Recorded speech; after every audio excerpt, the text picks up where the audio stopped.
Miss Pomefiore by Abby Reichert. Chapter 3 Mirror Girl. The next morning, my head throbbing in a magical headache, which I was definitely not expecting or wanting.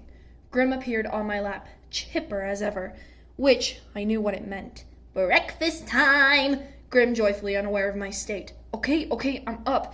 Now get off! I somehow, or had to, push the cat off my lap, which made a small thump on the wood floor. Ow! He yelped. Grim, now on his tummy, looked at me with that look, which meant, how could you?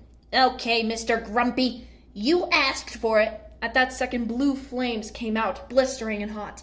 Now I was in midair, the next, on the floor, face first.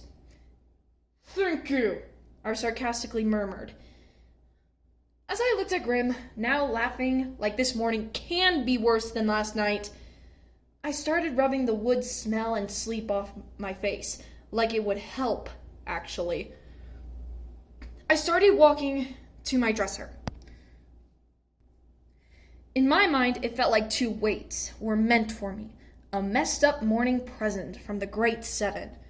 Why you look so glum? Grim asked while he hopped onto the windowsill. I just had a bad dream. Grim tilted his head. It couldn't have been that bad, right? He asked. It somehow was. I paused for a moment, not knowing how to talk about Queen Grimhilda to a cat. Spill it already! Grim yelled out as I finished putting on my out-of-place uniform for the day. Grim hopped onto my shoulder and, once settled, bopped me in the head with his small paw. Just tell me already, henchman. I'm basically begging for gossip. His whining almost got to me, but I knew if I told him either, 1, he will think I'm just having another dream about Vil overblotting, or I'm just crazy. Any would be suitable. But in my mind, I'm just hoping the Great Seven are trying to warn me that another overblot surprise is happening, or something's really going to happen. The fresh air greeted me once I stepped out of Ramshackle. Thank goodness. I felt the autumn breeze whirl its morning dance. My body, face, and mind felt the cleanse as I locked the door to Ramshackle. What a day! Grim meowed, of happy disposition. I, for some reason, felt a bit better watching Grim hop off my shoulder and walk along beside me onto the Main Street path of the infamous Night Raven College. And now the colors of palette of autumns.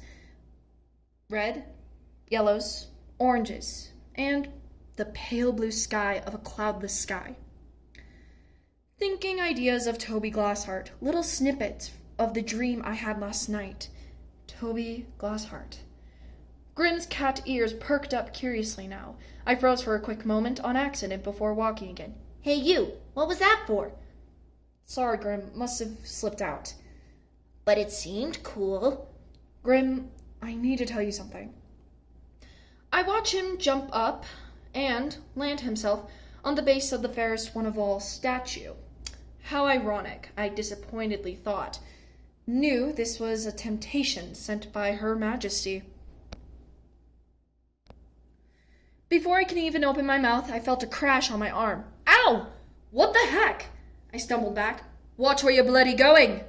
A deep voice called out, but as I looked to see where the voice came from, mainly expecting someone in Savannah Claw, but no, a purple vest. Pomefiore member. Hey, that wasn't nice, Grim shouted as he leaped off the statue, and into his face, claws out. This is bloody ridiculous! Get off me! The guy's jet black hair whipping around, struggling to get rid of the great Grim. I just watched like the same thing happened to Ace once ago, until I snapped back into reality and, with my strength, ripped Grim off the dude's face. Suffer the great Grim! Grim cried out triumphantly. Brother, are you all right? A soft voice gaining closer to the scene. When I gazed up from what Grim did, Victor, are you fine? To my surprise, this voice came from a girl with long blonde hair, blue-green eyes, and a short figure. Maybe the same as Pomefiore. I am so sorry to ask. The long blonde-haired girl looked at me, then at Grim. But did your pet do this? I blinked twice, bewildered, before I spoke. I'm you. Well, nice to meet you. I'm Grace Glassheart, and this is my older brother, Vincent Tobe Glassheart.